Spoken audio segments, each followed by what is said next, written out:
E aí, pessoal, tudo bem com vocês? Bom, sejam bem-vindos a mais uma aula da nossa disciplina de administração contemporânea. Na aula de hoje, eu vou comentar alguns pontos mais básicos e essenciais sobre o capítulo 3 do livro do Jones e da George, que trata do tema de realizar a gestão, tendo como premissas as questões éticas e de diversidade. Bom, quais são os pontos principais que nós vamos ver aqui? Primeiro, o capítulo ilustra para vocês como a ética ajuda os administradores a determinar a forma correta de se comportar ao lidar com diferentes partes interessadas, ou os stakeholders. Explicar também por que os administradores devem se esforçar ao máximo para criar um ambiente organizacional que seja o mais ético possível. Além disso, nós vamos analisar as questões relacionadas à diversidade cada vez maior da força de trabalho e do ambiente organizacional. Também vamos analisar o papel fundamental desempenhado pelos gestores na administração eficaz da diversidade e entender por que a administração eficaz da diversidade é ao mesmo tempo um imperativo ético e também empresarial. E por fim, compreender as duas formas principais relacionadas ao assédio e como elas podem ser eliminadas da organização. Então, a primeira questão que nós temos que entender, pessoal, é a natureza da ética. E o primeiro ponto é do que se trata um dilema ético. Um dilema ético se trata de um impasse em que as pessoas se encontram quando tem que decidir se devem agir de uma certa forma para ajudar outra pessoa ou grupo, muito embora tal ação possa ir contra seus próprios interesses. Temos que entender também a definição de ética. A ética são os princípios morais, valores e crenças intrínsecos que orientam as pessoas quando analisam ou interpretam uma determinada situação e então decidem qual a maneira correta ou apropriada de se comportar. E o que são os stakeholders, as partes interessadas? São aquelas pessoas ou grupos de pessoas que vão abastecer uma empresa com seus recursos produtivos e dessa forma eles possuem direitos e interesses da empresa. Quais são os tipos de partes interessadas que nós temos? Bom, nós temos os acionistas, os administradores, os clientes, a comunidade, fornecedores e distribuidores e também os funcionários. Os acionistas, pessoal, eles buscam garantir que os gestores se comportem de forma ética e não arrisquem o capital dos investidores envolvendo-se em ações que possam, de certa forma, manchar a reputação da empresa. E eles querem sempre maximizar o retorno sobre os seus investimentos. Os gestores ou administradores são aqueles que são responsáveis pelo uso do capital financeiro e de todos os outros recursos da empresa, visando aumentar seu desempenho. Eles têm o direito de ter a expectativa de um bom retorno ou recompensa pelo investimento de seu capital humano, no sentido de melhorar o desempenho da empresa. E são os gestores que são muitas vezes os responsáveis por fazer todo o papel de equilibrar e atender os múltiplos interesses dentro da organização. Temos também os funcionários. Com relação às questões éticas, as empresas podem agir de forma ética com seus funcionários, atendendo às suas expectativas, criando uma estrutura profissional que remunere os funcionários de forma justa e equitativa. Em relação a isso, temos os fornecedores e distribuidores também.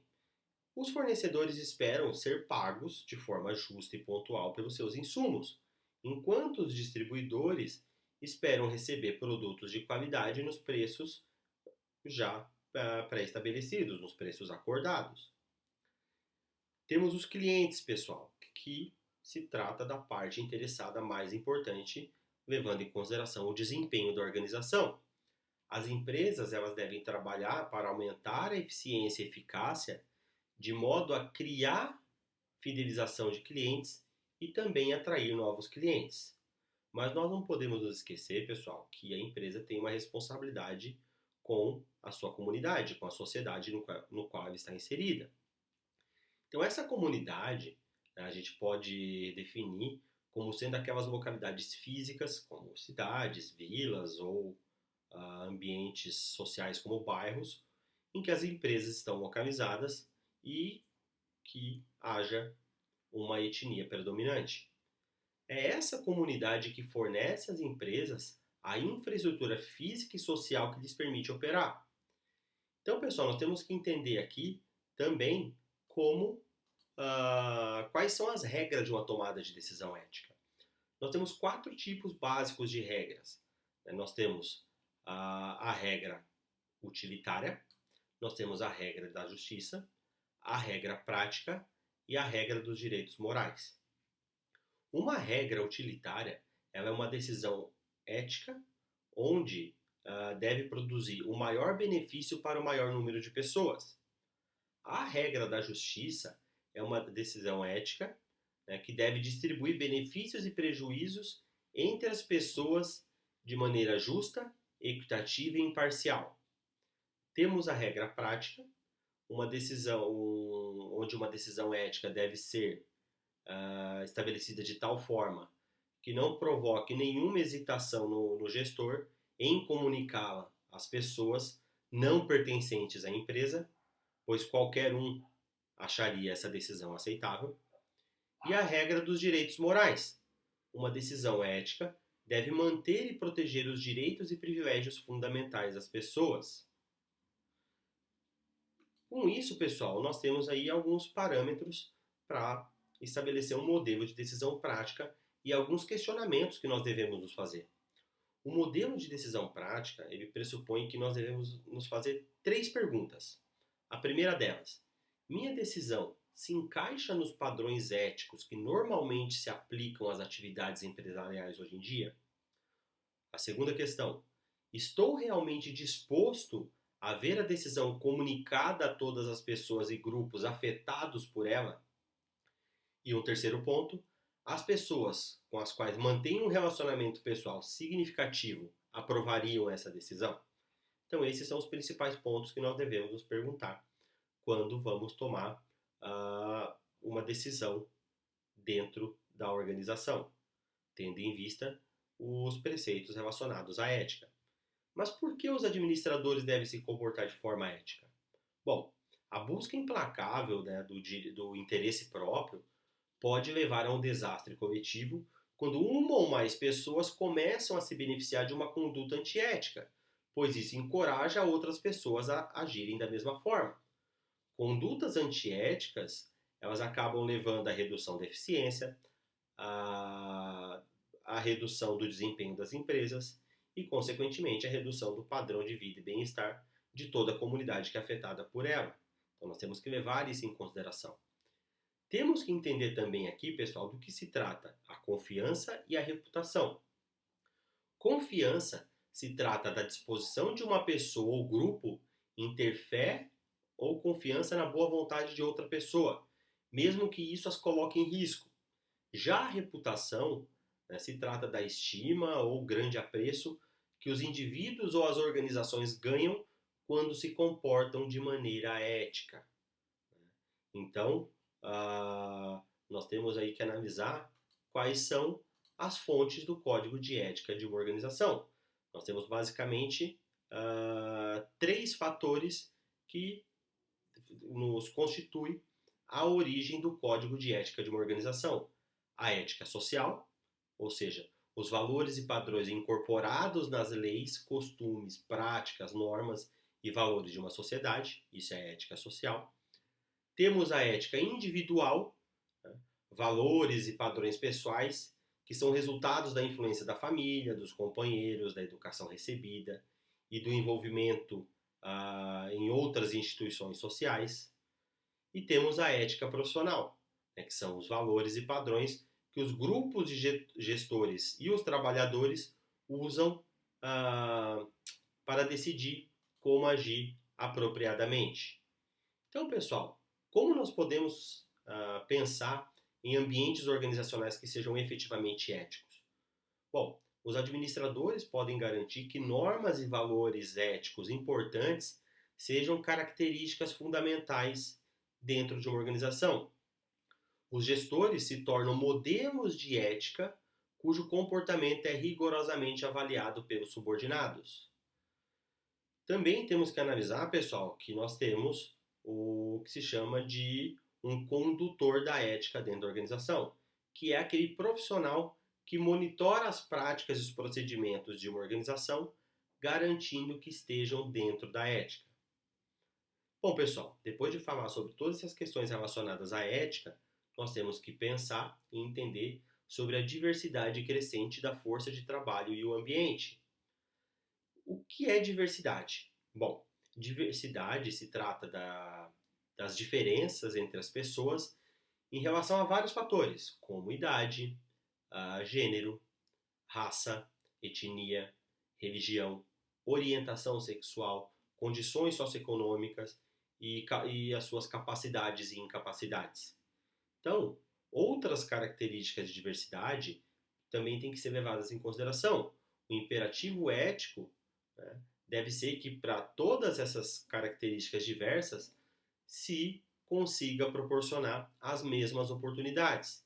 Administrar a diversidade de modo eficaz pode aumentar a eficácia da organização, né? E o viés continua em relação àquele indivíduo diferente. Nós temos que nos atentar para isso. Então, pessoal, quais são as principais preocupações com as diversidades? Bom, no texto, os autores usam metáforas para tratar disso.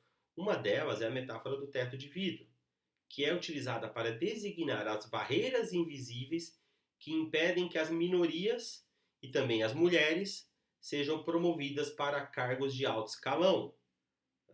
Então nós temos que entender quais são as fontes de diversidade no local de trabalho. Eu já falei para vocês sobre questões relacionadas à idade, a gênero, questões étnicas, raciais, religiosas, orientações sexuais, né? Nível de educação, nível de experiência, aparência física, e temos diversas outras características que vão determinar a diversidade no mercado de trabalho. Bom, mas vamos falar especificamente de alguma delas. O envelhecimento da população. Mas nós pegamos como exemplo os Estados Unidos. Em 2030, 20% da população terá mais de 65 anos. Então lá já se tem algumas leis federais contra a discriminação por idade. A primeira delas, a Lei dos Direitos Civis 64. E também temos a Lei contra a Discriminação por Idade no Emprego. Também temos que analisar essa diversidade de força de trabalho em relação a gênero. Mulheres no local de trabalho têm que ser analisadas.